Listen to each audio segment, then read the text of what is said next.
Taking that internship in a remote mountain lab might not have been the best idea. Pulling that lever with the skull symbol just to see what it did probably wasn't so smart either.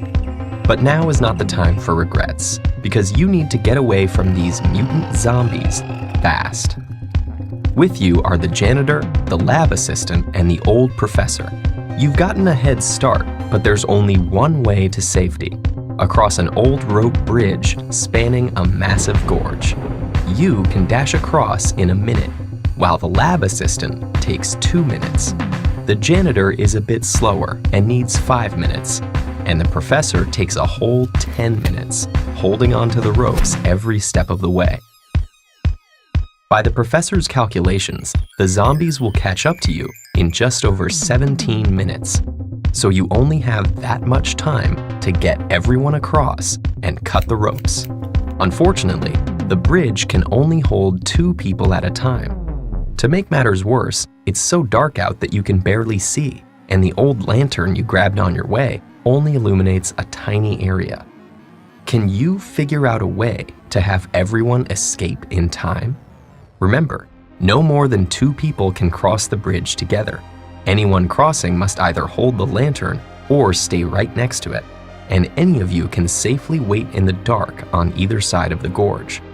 Most importantly, everyone must be safely across before the zombies arrive. Otherwise, the first zombie could step on the bridge while people are still on it. Finally, there are no tricks to use here. You can't swing across, use the bridge as a raft, or befriend the zombies.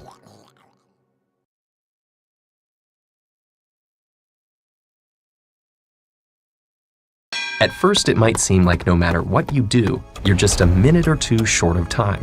But there is a way. The key is to minimize the time wasted by the 2 slowest people by having them cross together. And because you'll need to make a couple of return trips with the lantern, you'll want to have the fastest people available to do so. So, you and the lab assistant quickly run across with the lantern, though you have to slow down a bit to match her pace. After 2 minutes, both of you are across, and you, as the quickest, run back with the lantern. Only 3 minutes have passed. So far, so good. Now comes the hard part. The professor and the janitor take the lantern and cross together. This takes them 10 minutes, since the janitor has to slow down for the old professor, who keeps muttering that he probably shouldn't have given the zombies night vision. By the time they're across, there are only 4 minutes left, and you're still stuck on the wrong side of the bridge. But remember, the lab assistant has been waiting on the other side, and she's the second fastest of the group. So she grabs the lantern from the professor and runs back across to you. Now, with only 2 minutes left, the 2 of you make the final crossing. As you step on the far side of the gorge, you cut the ropes and collapse the bridge behind you, just in the nick of time. Maybe next summer you'll just stick to the library.